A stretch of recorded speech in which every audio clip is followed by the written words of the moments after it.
Ready for a deep dive into the future of Africa. I'm ready. Let's do it. All right, so we've got this fascinating article. Oh, yeah, I saw that one. It argues that God, bestowed Africa with three unique advantages. 3 blessings, the author calls them. Right, three blessings. And the author kind of questions if they've been, fully utilized. Yeah, that's the core tension running through the whole piece. It's really interesting because the author is European. Okay, so coming from a very different perspective. Yeah, and they clearly value European civilization, but they're also really pushing for self-determination for Africa, so trying to reconcile those two can be tricky. It definitely adds another layer to the whole thing, like seeing potential, but also a history of maybe missed opportunities. Right, exactly. So what's their take on where Africa fits into, our globalized world today? Well, the article is called The 3 Blessings of Africa. Catchy title. And it jumps right into this idea that while Africa has these unique advantages, maybe they haven't been fully capitalized on. Okay, let's unpack that. What's the first blessing they highlight? Well, blessing number 1 is all about material wealth and geography. Just think about Africa's natural resources. They've got year-round crops, lots of animals that can be domesticated, and they're right near Europe and the Middle East. So prime real estate, basically. Perfect for trade and cultural exchange, yeah. You'd think that would set them up for success, but I'm sensing a but coming. You got it. The author also points out that Africa has, quite a bit of isolation due to natural barriers. Like deserts, mountains, that sort of thing. Exactly. Deserts, mountains, dense rainforests. All that contributed to less engagement with other civilizations, at least until colonization much later. So a blessing A and D. A curse. Protection at first. But then maybe they missed out on learning from others. That's a really interesting question. Did that isolation put Africa on a different developmental trajectory compared to Europe or Asia? Yeah. Something to think about. Yeah, makes you wonder what might have happened if those early African civilizations had been more outward-looking. But anyway, on to blessing number 2. What's next? Okay, so this one focuses on Ethiopia. The author sees it as a kind of exception to the rule. How so? Well, unlike many other African nations, Ethiopia has this long written history. They've got records going way back, including contact with the outside world. They built a strong state, even an empire at times. Wow, hold on. An empire. I'm picturing, ancient Rome, but in Africa. Maybe not on that scale, but certainly a major power in their region. And here's the really fascinating part. Their adoption of Hebrewism and Christianity was organic. Organic, meaning it wasn't forced on them. Exactly. No outside conquest or anything like that. This led to a distinctly African expression of Christianity, too, which actually predates what came with the missionaries later on. That's a great point. We often forget that Christianity wasn't just brought to Africa, it was already there. Totally. And the Ethiopian Orthodox Tewahedo Church. It's deeply rooted in African culture, which gives it a completely different feel compared to later missionary efforts, which, sometimes struggle to connect. This is seriously blowing my mind. It changes how I see the whole history of Christianity. And get this, the author also mentions that the average IQ in Ethiopia is 61. Wait, what? How does that fit in with their success as a nation? That's the paradox, right? The author doesn't fully spell it out. But there's a sense that maybe Ethiopia's religious foundation played a bigger role than pure intellectual capacity. Almost like faith over IQ points. This deep dive is really getting me to rethink things. Okay, so what about blessing number 3? I'm hooked. All right, this one's going to be a bit controversial. Buckle up. Oh boy, I'm ready. Hit me with it. The author argues that the third blessing is European colonization. Hold on. Colonization is a blessing. That's definitely odd take. I know, right? And they specifically point to Rhodesia as a unique case study. Okay, so the author acknowledges that colonization was, harmful. Absolutely. But they also argue it presented potential benefits, even though those benefits were often missed. All right, you've piqued my interest. What's so special about Rhodesia then? Well, the author claims there was a sense of equality between the white and black populations there. Equality? In what sense? Not in terms of wealth or power, that's for sure, but in terms of their shared personhood, their dignity. That's a hard concept to grasp, given the whole context of colonialism, I hear you. It's definitely complicated.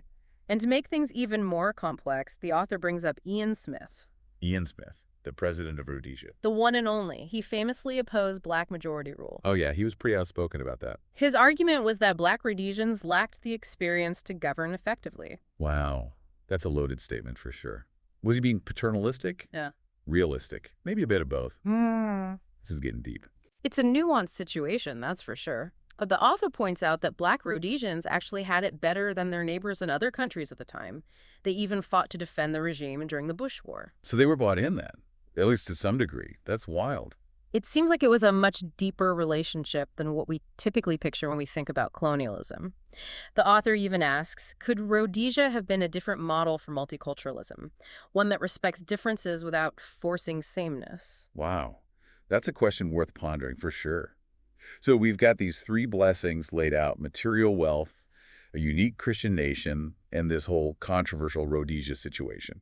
It's a lot to take in. It is, yeah. A lot to unpack. But before we get too far ahead, I got to ask, what does all this mean for the future of Africa?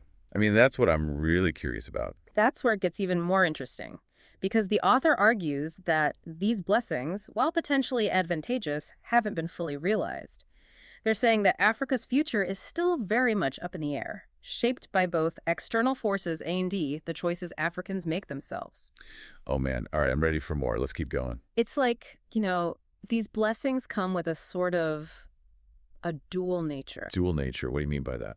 Well, on the one hand, you've got all these external factors that have obviously influenced how Africa developed, but then you've also got this element of, internal choices, how Africans themselves have chosen to engage with those factors. So it's not just about the hand they were dealt, it's about how they played it. Exactly. It's a complex mix of agency and circumstance, and the author doesn't shy away from critiquing Africa's leadership, past and present. What sort of critiques? Give us some examples. Well, they point to things like corruption, tribalism, a tendency to embrace socialist ideologies. They argue that those things have played a role in the continent's struggles. It's like a nature Andy nurture situation. They had all these gifts, but maybe there were some internal things holding them back, and then colonization just piled on even more complexity. I think that's a really good way to put it. And the author seems to be wrestling with this tension, acknowledging the harm done by colonialism, but also suggesting that it presented certain opportunities. It's an interesting idea that even within something as negative as colonization, there might have been seeds of potential. Right. It definitely challenges the way we typically think about it. It does.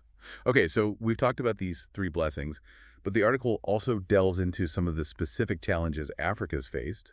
What about this whole brain drain thing? You're talking about the emigration of skilled professionals from Africa. Yeah, exactly. Yeah, the author touches on that, saying it's a symptom of deeper issues like political instability, lack of opportunity, and, the pull of what's seen as a more developed life elsewhere. Right, it's this vicious cycle where the best and brightest leave because things are tough, which makes it even harder to make things better. It's a tough spot to be in. And the author doesn't offer any easy answers. They seem more focused on prompting critical thinking about the complexities of Africa's past, present, and future. Speaking of the future, what's the author's overall take on what lies ahead for Africa? Are they optimistic, pessimistic? What's the vibe? They don't come right out and say it, but you get a sense of cautious hope. Cautious hope, okay.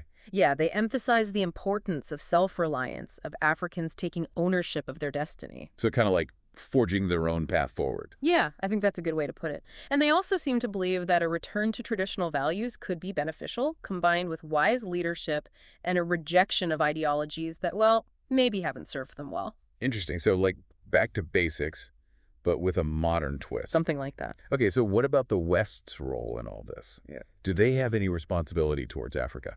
That's a big question, and the author tackles it head on.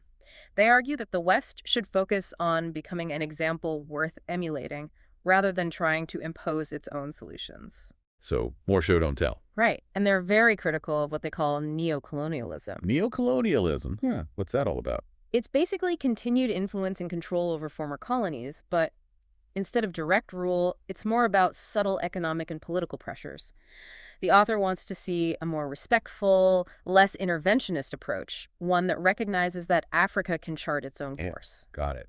So less handouts, more partnership, less telling them what to do, and more showing them how it's done. I think that's a fair summary. The author believes that real progress has to come from within, not be imposed from outside. Man, this deep dive is really making me rethink things. I feel like I'm starting to see the challenges and opportunities facing Africa in a whole new light. That's what's so powerful about engaging with nuanced perspectives. Yeah. It helps us move beyond those simplistic narratives and really grapple with the complexities. Totally agree. Okay, before we move on to the final part of our deep dive, I'm curious, what would you say is the biggest takeaway from all this? What's the core message you think the author wants us to walk away with? I think it boils down to this. Africa's not a monolith. It's a continent with incredible diversity, a rich history, and a ton of untapped potential. Its future isn't set in stone. It's a tapestry being woven from both internal choices and external forces. And understanding that complexity is crucial if we want to engage with Africa in a truly meaningful and respectful way. Really powerful stuff. This deep dive has given me a lot to chew on. I'm ready for the final part. Let's do it. I'm still thinking about this whole idea of blessings. It's a really interesting way to frame things, almost like a theological framework for understanding how Africa has developed. It is, isn't it? The author definitely seems to be looking at things through this kind of religious lens, trying to make sense of a really complex history. But they're careful not to say that Africans are to blame for their own problems, right? They acknowledge the impact of outside sources, but they also emphasize personal responsibility. Exactly. It's a delicate balance, and I think the author does a good job of navigating that. There's this sense of accountability on all sides, within Africa and also from those external forces. It's definitely a more nuanced perspective than you usually hear. It's not just about poverty or corruption. There's this whole spiritual dimension that's often missing from the conversation. And the author seems to think that spiritual dimension is key to understanding Africa's potential. They seem to believe that rediscovering faith, and specifically the kind of Christianity that flourished in Ethiopia, could be a catalyst for positive change.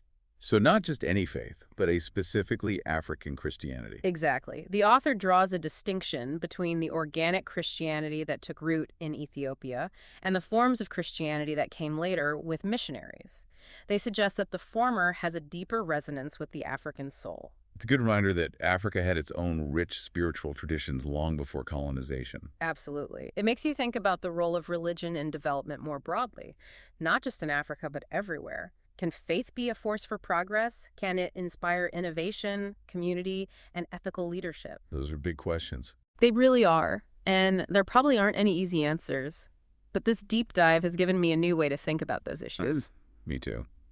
Okay, as we wrap up, what's one question you'd leave our listeners with? Something for them to ponder. Well, the author ends the article with a really thought-provoking idea. They say, God makes no distinction based on race or geography. Does that resonate with you? And what does that idea mean for how we see Africa's past, present, and future? It's a question that really stays with you. It challenges us to look beyond our own biases and see the world, and especially Africa, with fresh eyes. And that's what the deep dive is all about. Thanks for joining us on this journey.